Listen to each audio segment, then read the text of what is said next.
think of symmetry, I think of my neighbor's house right next door. They have, everything is on the same on both sides. You walk up, she's got, middle of the door, there's windows on each side. She has chairs exactly lined up the same way, pumpkins on each chair, little, I don't know what they are, ghosts or something that are on each side, and it just cracks me up every time I drive by there because it's definitely very symmetrical. And she has told me that she likes things to be symmetrical, so she has achieved that goal. Everything is the same on both sides.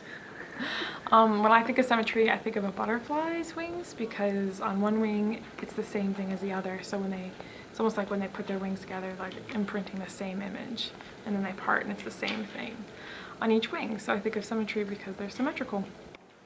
According to mathisfun.com, symmetry is when one shape becomes exactly like another if you flip, slide, or turn it. So basically, if we have this shape and we can fold it in half and it looks the same on both sides, or we can flip it or rotate it or turn it in some type of way and it looks like the original shape, then that shape would be considered symmetric. So today we are going to look at some examples of lines of symmetry and symmetry about a point. But we'll also look at some non-examples of symmetry. First off today, we are going to discuss lines of symmetry. This symmetry is created when one half of a shape is a mirror image of the other. This image is symmetric because if we drew a vertical line through the middle of the picture, the two sides would look like the mirror images of each other. Can you find the line of symmetry in these next pictures?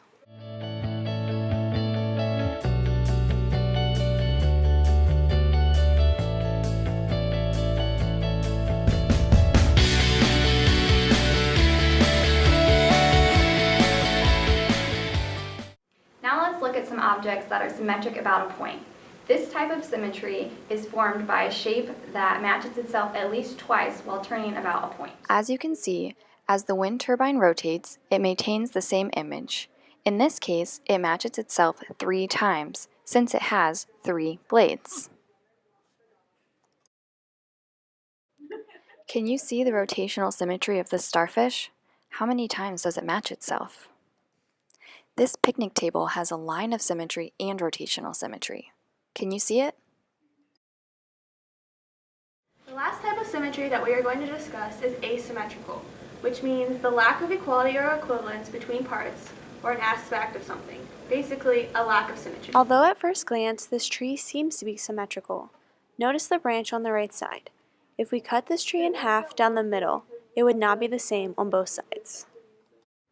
Now that you have learned about lines of symmetry, rotational symmetry, asymmetry, can you come up with your own examples? Take a look around. Symmetry is all around you.